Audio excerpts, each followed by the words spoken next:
Boa noite a todos e todas. Vocês me ouvem bem daí, todo mundo? Tranquilo? Bom, meu nome é Cristiano Vieira, eu faço parte do Instituto Espírita Semeadores da Fé, fica lá no Engenheiro. Estou dar uma saudação para todos vocês aqui. Seria uma satisfação voltar a casa. O Giovanni sempre carinhosamente me traz para cá. E hoje, com um tema, não era o tema inicial, né, como ela falou, e já aproveito para saudar quem está também no online, né? Ou que vai ver depois. O trabalho que eu trouxe para vocês era mais para o final do mês, para que a gente vai participar aqui devido a uma questão de saúde da palestra de hoje, mas faremos o trabalho da mesma forma como faria no plano do ano mesmo. E eu trouxe algumas coisas para vocês que eu acho bem interessante, principalmente para momentos atuais, que é a questão dos transtornos mentais e como isso se conecta com isso. Eu tenho procurado, muitas vezes, acabar fazendo trabalhos que se conectam muito com as coisas que eu vivo. Então, por ser uma pessoa que trata já de transtornos mentais há algum tempo, eu tive diagnóstico de depressão e ansiedade em 2029, da pandemia, e foi um momento muito complicado do ponto de vista de entender o que eu estava passando para poder buscar a ajuda necessária. Eu acredito que seja muito comum que a gente tenha pessoas no nosso círculo, às vezes familiares, às vezes de amigos, que estejam passando por situações como essas. Trabalhar a ideia dos transtornos mentais é tentar entender como é que a gente tem buscado lidar com as situações que a gente vive atualmente. Isso porque alguns dos dados que eu vou trazer, não sei se a maioria conhece, mas vai nos ajudar a compreender um pouco mais a situação atual. Olha só como é que as coisas estão atualmente. A gente tem cerca de 320 milhões de pessoas atualmente com diagnóstico de depressão no mundo. Uma quantidade muito grande.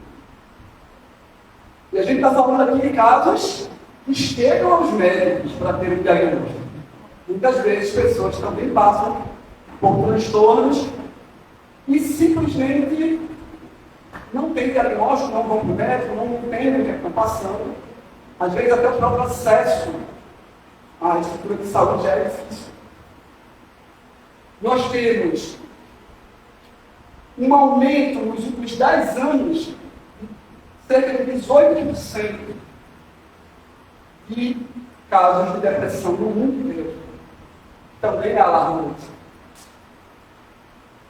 9,3% dos brasileiros sofrem desse mal. E a maior taxa de ansiedade do mundo está no Brasil. O Brasil é o país mais ansioso do mundo. Não é brincadeira. Eu não gostaria realmente de estar falando que nós estudamos esse título. Mas essa é a realidade. Somos o 5º país em casos diagnosticados de depressão. O que também é alarmante. Né? E no mundo inteiro, a cada 40 segundos, uma pessoa comete suicídio. É outro número muito pesado. Então, quando a gente pensa nessas questões, a gente também observa o que se impacta a sociedade como um todo, porque o custo é muito alto, mais de $1 trilhão de dólares por ano para tratar questões de saúde mental no mundo.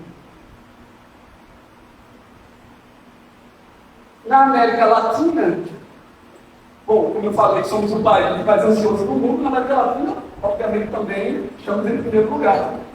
Então, a gente observa que, dentre os nossos vizinhos aqui, somos aqueles que precisam de mais atenção nesse sentido. Tá? Temos cerca de 11 milhões de pessoas, segundo a OMS, com depressão em 2020. Mais uma vez, casos diagnosticados de fato. E olha só, Quando fez alguns estudos para saber onde é que as pessoas mais pesquisam na internet atualmente. Pessoas solteiras pesquisam mais sobre ansiedade. Pessoas casadas, ansiedade. Pessoas divorciadas, ansiedade. Só entre os viúvos, acompanhamento psicológico para idosos. Então observe que a ansiedade ela ganha destaque, inclusive nas pesquisas, que as pessoas começam a tentar entender como é que podem melhorar o seu estado atualmente. A maioria das pessoas que pesquisam são mulheres. Os homens, talvez por uma questão de herança mesmo, acabam acreditando que não precisam tanto. Pensando que homens dificilmente vão a médico, não gostam muito. Né? As mulheres, elas vão muito mais. Eu estou dentro dessa linha porque até 2020 eu ia muito pouco para mim. Não gostava de mim. E hoje eu mudei completamente isso. Passo a tomar conta muito mais das questões ligadas à saúde, não só da saúde mental, mas de maneira geral, cuidar do corpo mesmo, do corpo físico.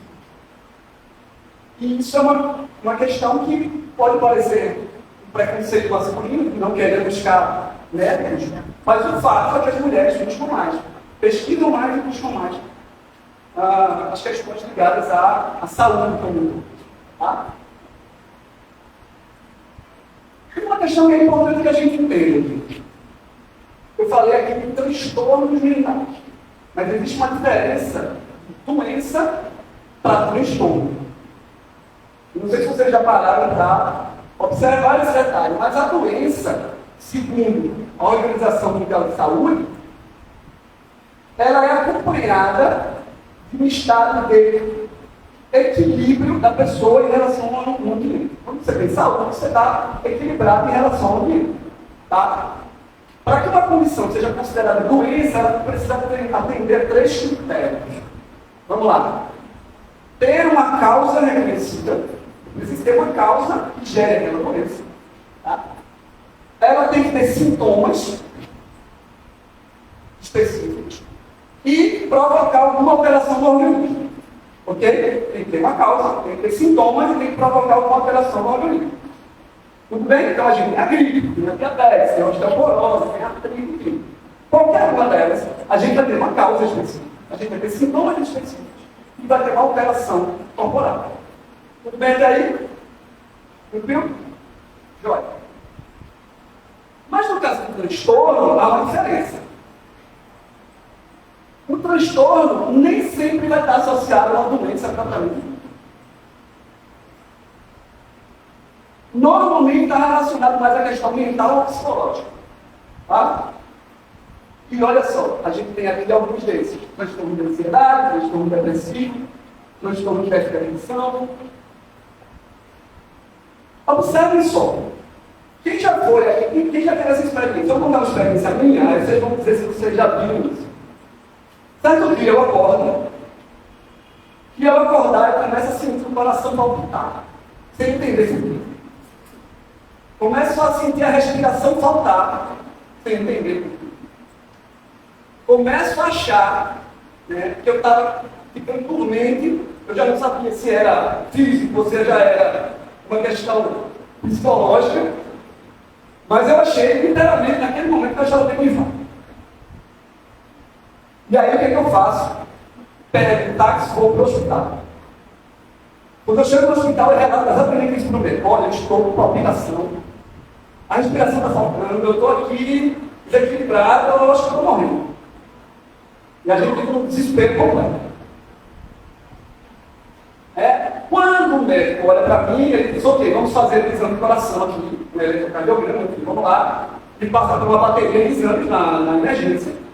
Aí ele olha para mim e diz assim, você não tem nada. Eu disse, oi? Eu não tenho nada. Não tenho nada, eu tenho alguma coisa. Eu disse, como é que eu estou passando mal aqui e não tenho nada? Não, você não tem nada, você falou que está tudo bem. Seu coração não está com nenhum problema. Vou encaminhar para a psiquiatra. Eu acho que é o médico das pessoas que não têm nada. Né? Porque A frase é essa, você não tem nada, então vou me encaminhar para o psiquiatra. Para que ele possa, eu acho que você teve uma crise de ansiedade. Vamos fazer muito tempo, era isso. Que é uma crise de ansiedade. Ansiedade é palavra, eu ouvi falar e tudo mais, mas crise de ansiedade relacionada com aquilo que eu estava sentindo era algo extremamente estranho. E é justamente por isso. O transtorno não vai ter uma causa. Eu não consegui dizer qual era a causa. Por que eu estava sentindo o que eu estava sentindo? Podia ser qualquer coisa. Podia ser porque no dia anterior eu tive uma discussão com alguém. Podia ser que no dia anterior eu tivesse comido alguma coisa de alguma forma. Estava imaginando algo sobre aquilo que eu comi. Podia ser alguma coisa do trabalho que eu estava pensando. Não existia uma causa. Por não existir uma causa, ainda que tivesse sintomas específicos e que me deixassem desequilibrado, por não ter uma causa, não se configurava uma doença. Era um transtorno. E essa é a questão. Quem sofre de ansiedade, eu acho que, como eu disse, o Brasil é um país de valência, então é possível que aqui, entre nós, tem pessoas que também sofrem de ansiedade. Ou que pode levantar a mão, tá, gente? Mas essa é uma realidade. Eu digo logo, eu sou porque aí ninguém, né? Achar que quem está aqui na frente falando, está dizendo, né? Não está. Não. Inclusive, esse ano eu completo 20 anos de professor. E no trabalho, uma das coisas mais interessantes, quando eu falei, porque as pessoas vão notar que tem alguma coisa estranha acontecendo. Porque eu não estava bem. Eu trabalhando porque a médica disse, é melhor você continuar, porque talvez se você ficar em casa vai piorar. Então, eu tinha noção de trabalho, eu ainda continuei. Então, eu cheguei e disse, eu preciso dizer aos meus companheiros de trabalho que eu estou passando, porque eles vão estranhar a mudança. Eu já não estava com alegria com as coisas, já tinha uma falta de vitalidade para algumas questões. E aí foi quando eu comentei e alguns deles disseram assim, eu nunca imaginei que eu ia ver você como depressivo. Pois é, somos seres imperfeitos, estamos aqui numa jornada e todos podemos passar por isso. Eu lembro de grandes livros de James Joyce, Padre Marcelo Rossi, exatamente como a amiga acabou de falar. Sofreu depressão. Lembro de um relato para de Fábio de Melo, que teve uma crise de pânico dentro de um avião. Simplesmente não entendeu o que estava sentindo. Não sabia. Recentemente, eu vi uma influenciadora que eu sigo já há algum tempo, na área de finanças, chamada Natália Arcuri. Vocês sabem por isso? Tem um canal chamado Limbourg, né? Pois é. Natália Arcuri fez um vídeo recente, dizendo que ia parar com as atividades que ela estava, porque ela não estava aguentando o que ela estava vivendo. Ora, quem está ali influenciando as pessoas, né? Como ela, estava há alguns anos ali. Parece que não sofre nada, mas no texto que ela coloca, ela fala justamente das tristezas, das dificuldades, impossivelmente passando por transtornos como burnout, esgotamento físico e mental, muito pesado. Então, todos nós, pois é, né? Como a amiga falou, que tal o outro parece que, né, aí não, mas sempre faz dele, né? O que acontece com o outro, né? Então a gente tem que entender que todos nós podemos passar por isso. Né? Então, uma pergunta para vocês: os transtornos, vocês acham que eles são doenças da alma?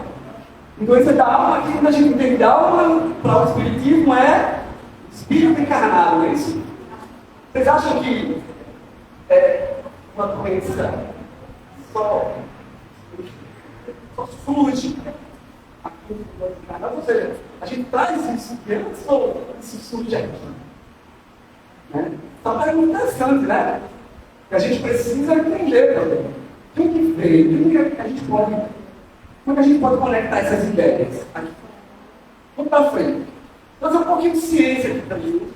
Eu gosto muito de ciência, né? Porque especialização sanitária, então acho que ela é válida também para a gente entender algumas coisas.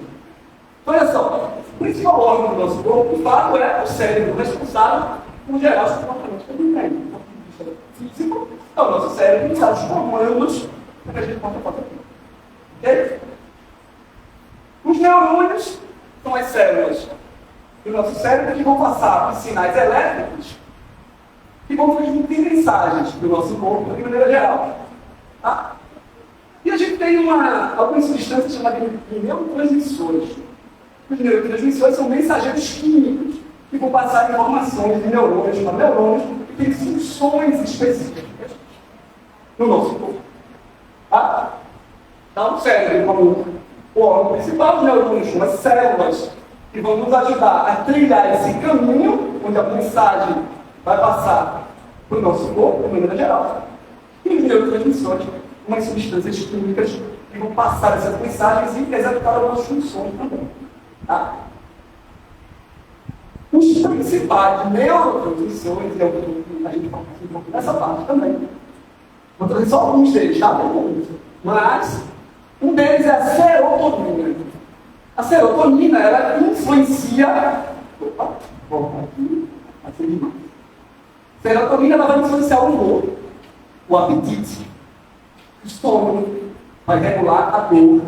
Então, pense aí a serotonina como aquilo que nos equilibra de uma forma mais geral, emocionalmente.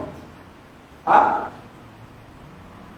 Vocês já devem ter ouvido sobre esse neurotransmissor aqui chamado dopamina. A dopamina, ela nos traz a ideia de expectativa do prazer. Alguns vão dizer que a dopamina é uma substância do prazer. Na verdade, ela nos traz o impulso do prazer, a expectativa do prazer. Imagine que você quer comer um pedaço de bolo, você chega em casa, tem um pedaço de bolo, você sabe que está lá. E você quer comer. E você fica naquela vontade de comer aquele pedaço de bolo que está lá, que está muito gostoso.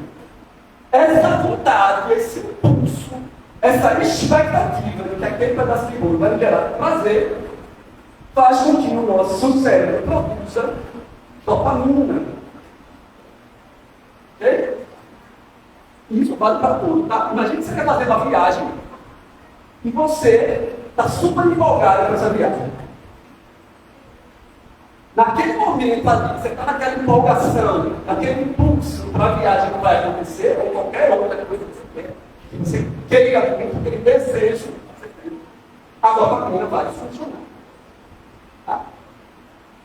Tem a ocitocina, que está envolvida em laços afetivos sociais. Imagine mãe e bebê, mãe e filhos, de maneira geral. Aquela relação afetiva que existe entre mães e filhos, pais e filhos, irmãos, enfim, amigos de maneira geral também, a gente pode incluir daí. Laços afetivos, reprodução, parto, amamentação, essa relação social mais próxima, a gente está falando da produção de ocitocina. Tá? E tem a endorfina, que muita gente ouve falar, principalmente quando está fazendo exercício físico. Né? A endorfina, ela trabalha a ideia do alívio da dor e a sensação de bem-estar e prazer. Então, o prazer propriamente dito vem com a endorfina. Então, quando você comeu um pedaço de bolo, você estava pensando aqui antes, naquele momento que você comeu um pedaço de bolo, sentiu prazer pelaquela ação que você teve, aí a endorfina aparece.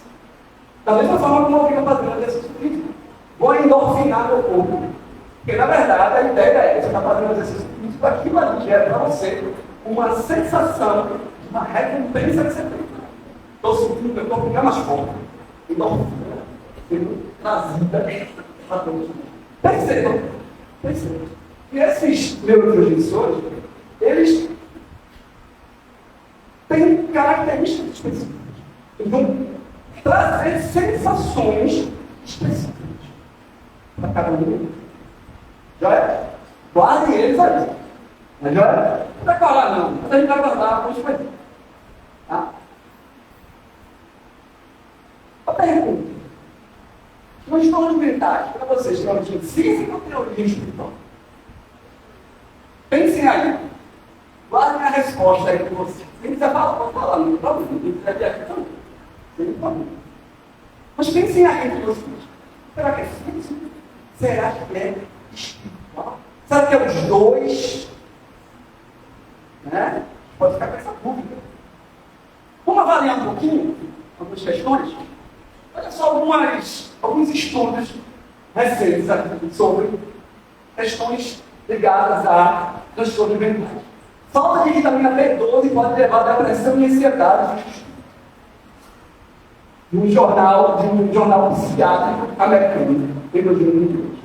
Vitamina B12 tem alguns estudos. A falta dela pode levar, segundo o jornal psiquiátrico, a depressão e a ansiedade. Então a gente está falando de questões físicas. Ok? Mais uma. Vitamina B6 contribui para a redução de ansiedade e depressão.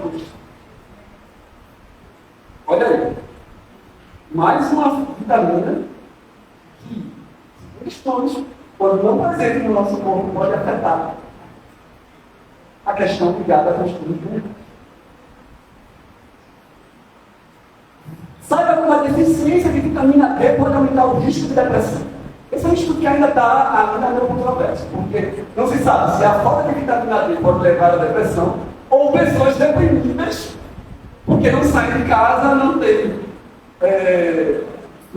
acabam gerando a vitamina, né, sol. O estudo não aponta exatamente quem é que veio primeiro, mas tem uma correlação entre pessoas deprimidas e a falta de vitamina D. Recentemente eu fiz estudo na minha médica e disse assim, olha, passe aí um exame de todas as taxas que a senhora puder dizer que tem a correlação com o transtorno mental. Ela passou 55 exames. É verdade. Eu quase zerei a lista de exames do cérebro lá. Verdade. Mas por quê? Porque eu queria saber se tinha alguma taxa fora do lugar. Porque a gente precisa considerar também que se a gente olhar apenas uma questão individual, a gente esquece de cuidar da questão física. E existem correlações. E falta de vitaminas como transtornos mentais. Então a gente precisa considerar isso também. Tá? Sim, questões químicas. A gente precisa considerar. Tá? Vamos para frente. Olha só que pergunta interessante. Os transtornos são no cérebro ou estão no cérebro? Primeira pergunta.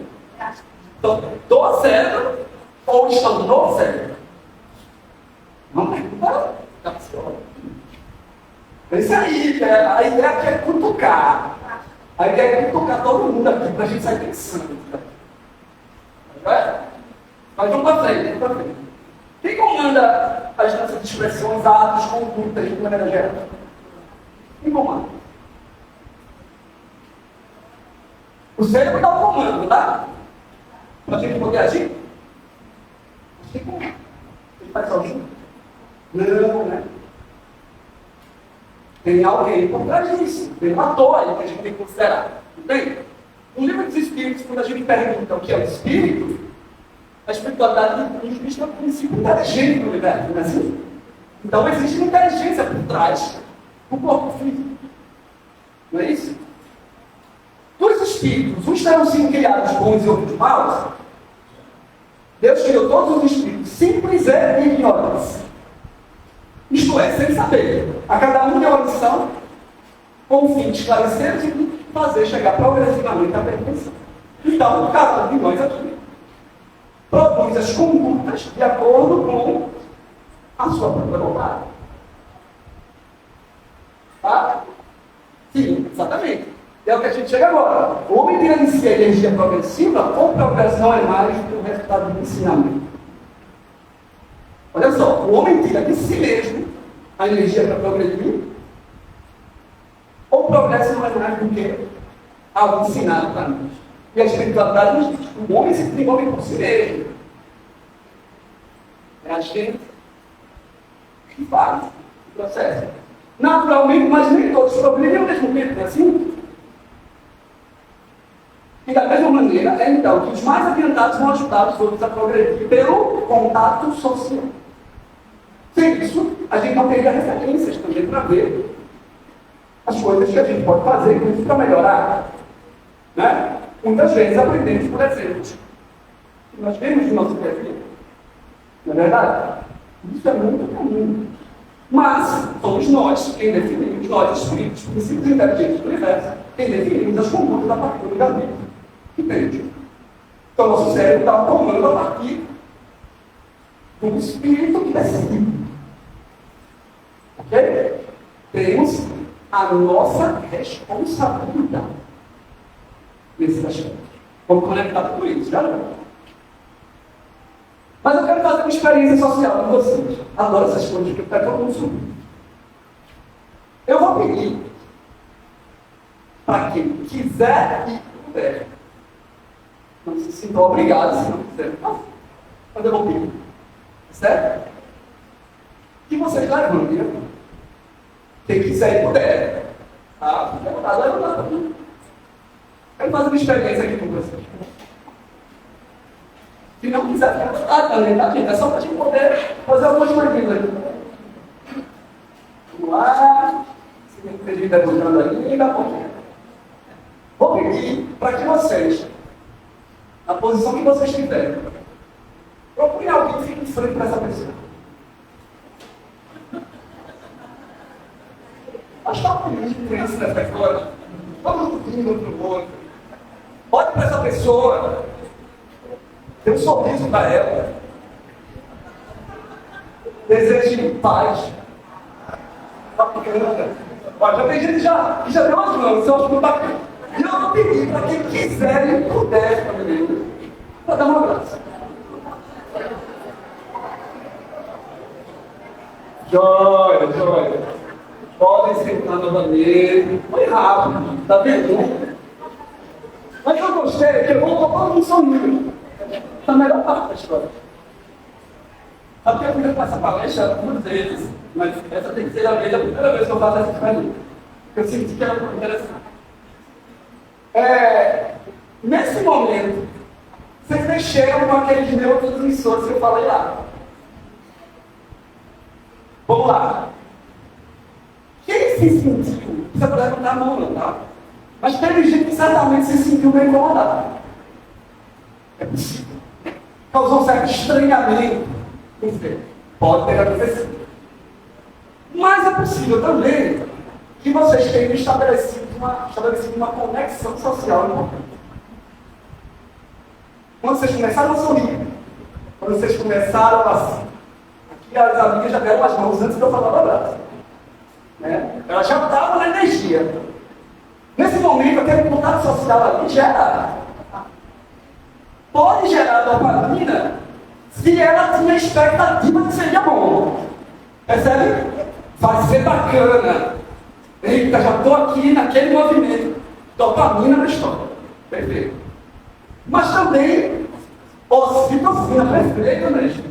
Laços sociais envolvidos. Maravilha. Então, vocês estão prestando atenção, sabe? E também serotonina, bem-estar de maneira geral, humor, alegria, sabe? E no final, se sentiram prazer, endorfina também. 4 daqueles neurotransmissores são extremamente importantes para que tenhamos uma saúde mental mais equilibrada. E tudo isso com poucos atos. Vocês levantaram, olharam para o outro, deram um sorriso, desejaram paz e deram um abraço. Doeu? Não. Mas ok, se causa estranhamento para algumas pessoas. Está tudo certo. Somos pessoas diferentes, com características diferentes. Por isso que eu disse, quem quiser e puder. Né? Então essa experiência nos mostra uma coisa importante. Primeiro, o processo de regulação emocional que nós desenvolvemos aqui, ele se estabelece por vontade. Experimentação. Sem isso, é muito complexo. Porque somos seres sociais. Sentimos a necessidade de estar com os outros. Ainda que, porventura, moremos sós, tenhamos uma característica mais introvertida, precisamos estar em contato social. E, como o próprio livro dos Espíritos nos fala, o progresso de cada um de nós se dá também pelo contato daqueles que estão mais adiantados, ajudando aqueles que estão no nível mais abaixo, para que todos possam crescer dentro das suas condições. Perfeito? Até aí? Olha. Mais algumas perguntinhas do livro dos Espíritos para complementar aqui a nossa base, tá? Kardec pergunta, o progresso moral sempre, será que sempre progresso intelectual? Essa é uma pergunta que você já deve ter lido no livro dos Espíritos. Né?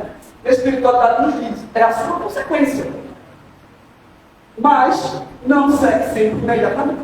É possível que tenhamos um entendimento das coisas do ponto de vista intelectual, mas moralmente ainda não conseguimos chegar no mesmo nível. Sim. Por várias questões. Eu vou levantar também com vocês aqui. Como o progresso intelectual pode conduzir ao progresso moral? E a espiritualidade nos diz, dando a compreensão do bem e do mal. Né? Pois então o homem pode escolher. Olha aí, o desenvolvimento do livre-arbítrio, vontade, segue-se ao desenvolvimento da inteligência e aumenta a responsabilidade do homem pelos seus atos. Somos responsáveis. Não só nesta existência, mas trazemos heranças espirituais, emocionais e outras. E é preciso que entendamos isso. Porque quando a gente chega aqui, a gente não chega aqui zerado para começar tudo de novo. A gente já traz algumas coisas. Não é? E na 781, Kardec pergunta, permitido ao homem deter a marcha do progresso? E a espiritualidade nos diz, não, mas ele pode travar alguns por não querer se desenvolver.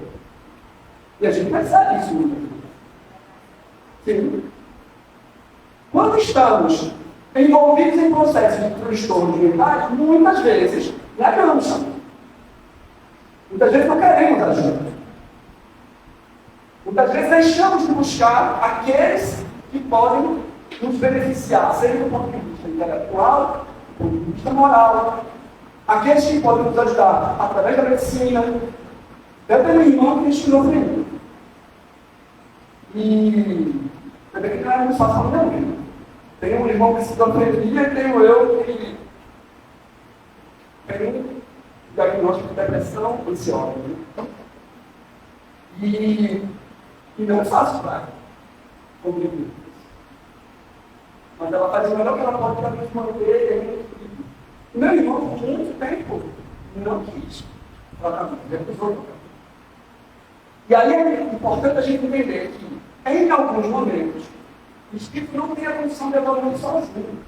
Ele precisa de outras pessoas para auxiliar, para levá-lo a outros lugares em que ele possa ser ajudado. Sozinho ele não consegue. Imagina uma pessoa que enfrenta um processo depressivo e não quer sair do quarto. Como é que ela vai sozinha sair dali? Ela não consegue. Ela precisa de um pai. Não só do ponto de vista espiritual, mas também entre nós que estamos aqui. Então, cabe a nós também doar o nosso tempo, a nossa empatia até aquelas pessoas, para que elas possam ser ajudadas. Tá? Então, perceba, temos a responsabilidade de tudo aquilo que fazemos. Desenvolvemos a nossa regulação emocional através de experiências, como vocês viram agora há pouco aqui. E essas experiências podem nos levar, sim, a um estado mais equilibrado ou ao desenvolvimento de transtornos. Porque estamos falando de experiências não só daqui, mas de existências anteriores. Imagine alguém que tem muitas culpas, muitos medos, muitos sentimentos pesados a partir de experiências anteriores. Quando ela chega nessa existência, e aí é importante lembrar aos pais, os primeiros anos de vida da criança requerem muito cuidado. Porque é justamente nos primeiros anos de vida onde essa conexão com a espiritualidade da criança, ela permite que a gente possa trabalhar questões lá de trás. Se imagina um espírito que foi vítima de abandono, de rejeições muito pesadas em existências anteriores. Chega aqui, nessa existência, criancinha, e sente os pais a mesma ideia. O pai não olha, que a mãe não olha. A mãe às vezes pode não perceber, mas a criança demonstra determinadas atitudes que já podem fazer com que a gente tenha um estalo. É como um pedido do Espírito para que ele seja trabalhado. Para que na vida adulta, quando ele recuperar também muita daquela sensibilidade que ele já vivenciou lá atrás, ele já tenha trabalhado muito disso nessa jornada inicial aqui nesse tempo. Essa semana uma amiga me falou sobre uma criança que ela viu que a vontade da criança era sempre agradar a todo mundo.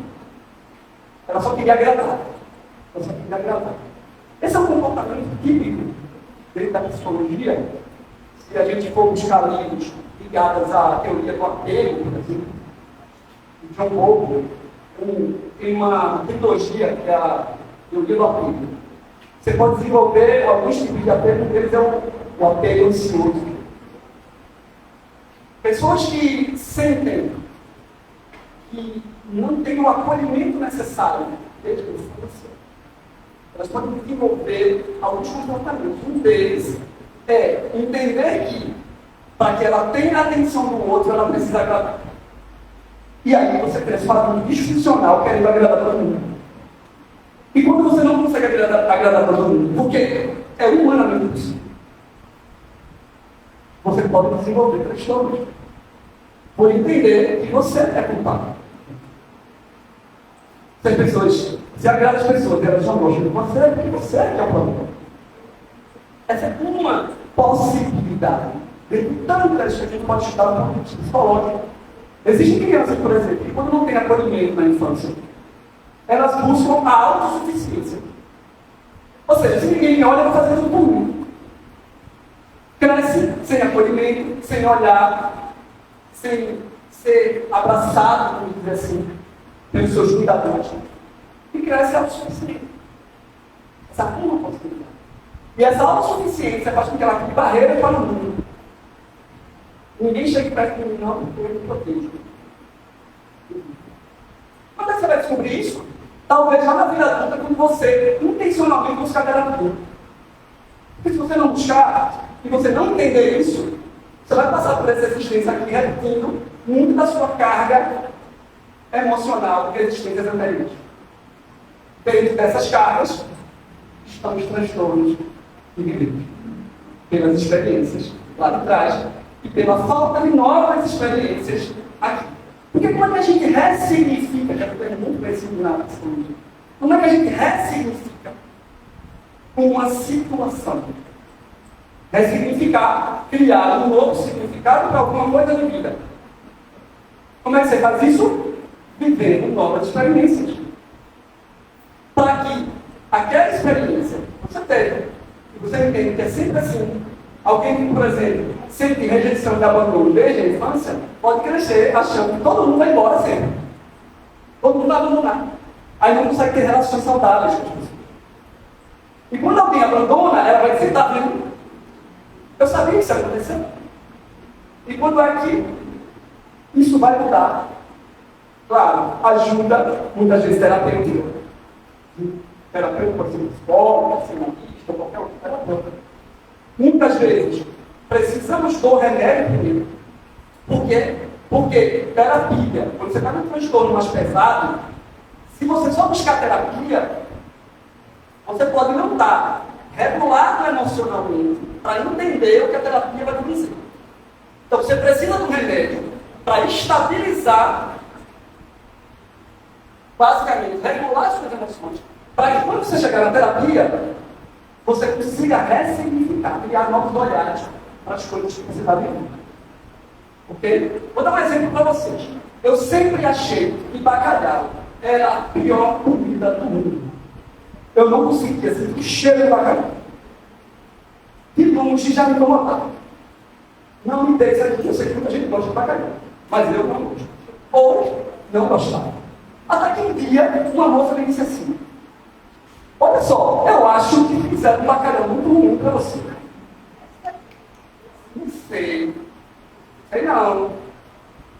Vou lhe levar em um lugar em que o bacalhau é feito de um jeito que você vai comer, eu quero ver você dizer, tá?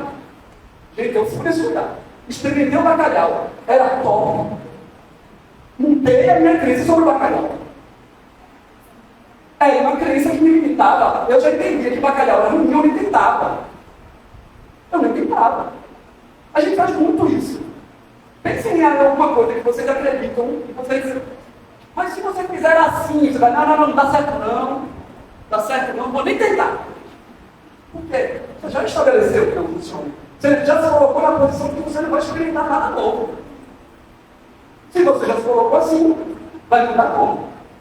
A gente já dizia, né? Como é que você quer ter resultado de diferença se você continua fazendo as mesmas coisas? Não vai mudar nunca. Você vai entrar em ciclo regressivo. Então é preciso querer experimentar coisas novas de forma diferente. Para que você se vive, que as suas emoções, bem reguladas, possam se conectar a novas experiências. E aí, tudo aquilo que talvez me levasse a determinados transtornos, comecem a mudar. Mas muitas vezes a gente vai precisar de um conjunto de coisas. Remédio, terapia, novas experiências, rede de apoio, tudo isso vai ser tudo junto. Nada sozinho. Tá? Questões espirituais também, espirituais. Todo esse como está valendo. Tá? Nada na coisa só. Não, eu vou só para casa espírita que eu vou mudar, minha depressão vai passar. Dado. Porque você está jogando externo uma coisa que é responsabilidade sua. Tá bom? Importante a gente entender isso. O meu livro, eu gosto muito do carro. Sair daqui pensando, ficar meio. Chegar em casa, já estava bem. A ideia é essa. Essa é a ideia. Tá? Então a gente vai perguntar, e as influências espirituais? Entra onde nessa história? Não, porque eu estou passando por um processo de depressão, estou obsessor do meu lado, o problema é dele, não é meu. É mesmo? E quem é que gerou essa energia bonita? Diga para mim? Quem foi que gerou? Quem foi que gerou essa frequência aí? Foi só ele, né? Ele chegou até você, porque você deixou, você abriu portas, quando fez. Ok, eu estou precisando de ajuda para que eu possa sair desse processo. Vamos ajuda, mas entenda que a responsabilidade é sua. Você precisa agir também, se movimentar também. A não ser que seja o primeiro momento em que você não consiga sozinho, você precisa de outras pessoas. Mas a partir do momento que você entende, você já tem a condição, você busca essas movimentações. Não tem obsessor que vá ficar preso a você, fazendo um trabalho. Você quer se envolver no trabalho de movimentação, para se desenvolver moralmente, intelectualmente, tem experiências novas que vão mudar a forma como você enxerga a vida. Estou falando aqui como um exemplo. De ter outros, vários trabalhos para casa dele, certamente. Né? Então, não adianta a gente ficar só jogando na conta do externo. Né? Aí a gente está terceirizando o problema. E aí vai sair desse problema. Né? Se a gente tem conhecimento, questões intelectuais, desenvolvimento intelectual, base para o entendimento, a gente está tendo aqui no Brasil agora. Né? A gente desenvolve a nossa moralidade, entendendo a ideia do bem, do mal, certo e errado, e aí vamos entender que a gente não vai sair daqui relativizando certo e errado. Não tem relativização de certo e errado. Ou é certo ou é certo, errado ou é errado. Cristo disse, no maior mandamento, amar a Deus sobre todas as coisas, e ao próximo, como a ti mesmo. Portanto, só faça outro. Aquilo que você vale para você. Se não vale para você, não vale para o outro. Certo? Se está ruim para você e você quer fazer para o outro, isso é errado. Simples assim. E tem essa de, não, porque para mim isso é certo, para você não é. Não sai com esse teste. Você mais uma vez querer camuflar as coisas. Não vamos sair daqui com esse teste. Tá? Então, a ideia principal aqui é falar da nossa jornada. A nossa jornada é o que nos leva a considerar a trajetória espiritual que a gente tem lá atrás. tudo que a gente já viveu, e poder imprimir no corpo físico aquilo que é ligado a essa jornada, está ligado a essa jornada. Então, se a gente tem instabilidades lá atrás, medos, culpas, raivas, isso vai ser impresso no corpo físico quando chegar aqui também. Vai ser plasmado no nosso corpo quando chegar aqui. E aí, obviamente, se a gente cuida do corpo físico, passa a considerar que somos responsáveis por tudo aquilo que já aconteceu, e se chegamos aqui com algum tipo de transtorno, porque a responsabilidade de trabalhar isso é nossa. Tá? E se a gente vai considerar instabilidades como raiva, inseguranças, impulsividades, medos, culpas, a gente precisa ter um entendimento real de que isso acontece. Ou seja, eu entendo que eu tenho culpas, eu entendo que eu tenho medos, eu entendo que eu, de alguma maneira, desenvolvi relações que têm a ver com abandono, e isso me leva a raiva, por exemplo. Eu sinto, às vezes, rejeição, de uma forma muito simples. Vou dar um exemplo para vocês. Por muito tempo, todas as vezes que eu marcava alguma coisa com alguém e essa pessoa desmarcava, eu agia de forma raivosa. Por quê? Porque eu entendia, na minha construção mental e emocional, que certamente está envolvido com existências anteriores, que aquilo era um ato de rejeição. Como na minha infância eu tive, principalmente um pai pouco presente, eu tenho uma relação de abandono muito forte, que eu só vim entender em processo terapêutico. Então eu tive que trabalhar isso em mim, para entender se alguém não pode estar comigo em determinado momento, é porque ela tem qualquer problema, não porque ela queria me abandonar. E isso é um processo de ressignificação, que eu precisei viver, experienciar novas vezes, outras ações, para poder entender que aquilo não era abandono nem rejeição. Exatamente. Porque a gente está sempre colocando a responsabilidade no outro. Era o que eu quero que eu fazia. Dizer que era o outro, que é o outro que está comigo, que é o outro que foi embora, que é o outro. Não. Ele precisa de trabalhar comigo. Oi? Também. A gente se coloca no centro, né? A amiga falou aqui. Também é egoísmo, porque a gente se coloca no centro do mundo. Ou seja, o mundo tem que fazer tudo por mim. Perfeito. É isso mesmo. E isso, mais uma vez, são instabilidades da nossa trajetória espiritual, impressas aqui, nessa nova jornada. Se a gente não entende isso, a gente vai continuar tendo transtorno. Porque eles só vão modificar se a gente se modificar também. Nós somos responsáveis por aquilo que estamos passando. Podemos ter alguma influência física, por exemplo, em relação a vitaminas, tá? Aquilo ali pode potencializar aquilo que já existe. Aumentar aquilo que já existe. Tá? Então, gente, isso aqui eu queria mostrar para vocês. A gente vai passar, tá? Não foi? Vou voltar. Como é que eu vou play dele aqui? Você sabe, né? Eu vou aqui dar um play, tá? Peraí. Isso aqui é o que a gente fala de neuroplasticidade cerebral. Caminhos neurais novos do nosso cérebro. Imagine que existem vários caminhos já desenvolvidos ali. Mas a gente pode criar caminhos novos quando a gente cria experiências novas. Tá? Aí eu vou mostrar para vocês os neurônios criando novos caminhos. Tá bom? Espera aí.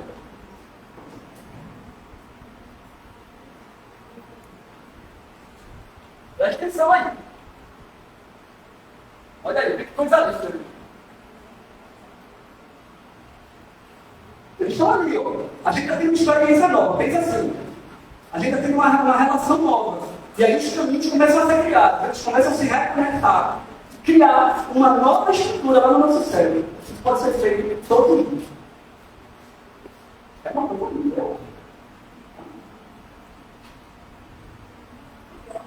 E a geração geração atual, que passa por prazeres líquidos, ou seja, todo mundo quer prazeres imediatos, sofre ainda mais com as questões dos transtornos. Ainda mais. Por quê? Principalmente no advento das redes sociais, onde tudo. As pessoas não conseguem, simplesmente não conseguem ver um vídeo de mais de um minuto. Porque elas ficam ansiosas para ver o final daquela luta. Sabe? Então percebam, as redes nos levaram não só a ter prazeres rápidos e momentâneos, mas também a um processo de comparação com outras pessoas que estão vivendo no mundo, que parecem que estão muito melhores do que nós, o tempo todo. Porque ninguém coloca que está triste. A maior parte das vezes, eles não colocam tudo. Colocam no momento também. E muitas daquelas pessoas estão passando por transtornos também. Então a gente não pode entrar no processo de comparação. Não pode entrar no processo de que tudo tem que ser para logo.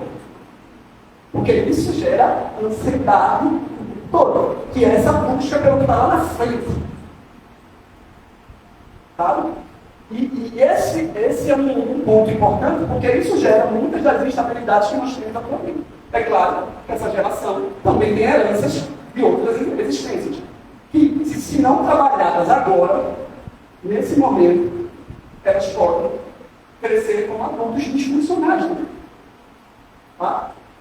Então, quais caminhos a gente tem? Reconhecer e aceitar, primeiramente, ter a humildade de entender que somos responsáveis por isso. Que precisamos nos movimentar para fazer com que esses transtornos possam aos poucos serem tratados e a gente se reequilibre. E tem que ficar qual é o nosso propósito aqui. Eu não sei se a gente busca isso, mas eu sempre busquei na minha vida uma ideia de propósito. Eu estou aqui por quê? O que é que eu posso agregar na vida das pessoas? Uma vez eu fiz uma pergunta que eu acho que vale para todo mundo aqui pensar. O que o mundo perderia, olha só, o que o mundo perderia se você não existisse? Pense nisso. Hoje de noite, o trabalho só aparece. O que é que o mundo perde se você desaparecer? Perde alguma coisa? Se perde, é porque você tem um propósito que está desenvolvendo. Você está agregando uma coisa na vida das pessoas. Isso é importante que a gente tenha. Né? Esse é uma ideia de processo de evolução que a gente passa. Identificar que a dor está querendo nos dizer alguma coisa. Se dói, tem algo que a gente precisa reconhecer. E a gente precisa considerar isso. O que ela está querendo nos dizer? Se eu sinto rejeição, está querendo me dizer alguma coisa. Se eu sinto abandono, está querendo me dizer alguma coisa. Se eu sinto raiva, se eu sinto culpa, se eu sinto medo, aquilo está querendo me dizer alguma coisa.